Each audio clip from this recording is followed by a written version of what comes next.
বেগুনের এই রেসিপিটি যেদিন তৈরি করবেন সেদিন কিন্তু ভাত একটু বেশি রান্না করতে হবে, কারণ এর স্বাদ অতুলনীয়। রেসিপিটি তাদের জন্য খুব স্পেশাল যারা কিনা শুটকি খেতে পছন্দ করেন।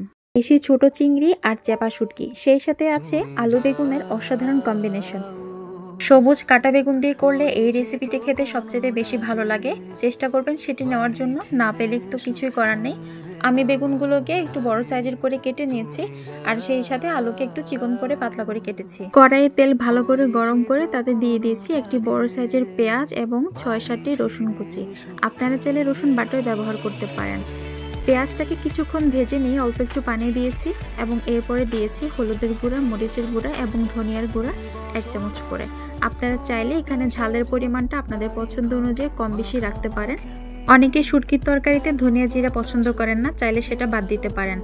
এবার এগুলোকে খুব ভালো করে কিছুক্ষণ নেড়ে চেড়ে কষিয়ে নিয়ে আমি এখানে দেশি চিংড়িগুলো দিয়ে দিয়েছি 1/2 কাপের মতো এবং সাথে দিয়েছি শুটকি। এরপর এগুলোকে একটু ভালো করে নাড়াচাড়া করে অল্প একটু পানি দিয়ে ঢাকনা দিয়ে কষিয়ে নিয়েছি খুব ভালো করে।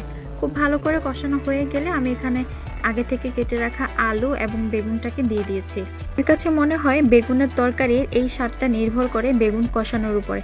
বেগুন যত ভালো করে কষানো হবে বেগুনের তরকারি খেতে তত বেশি ভালো লাগবে।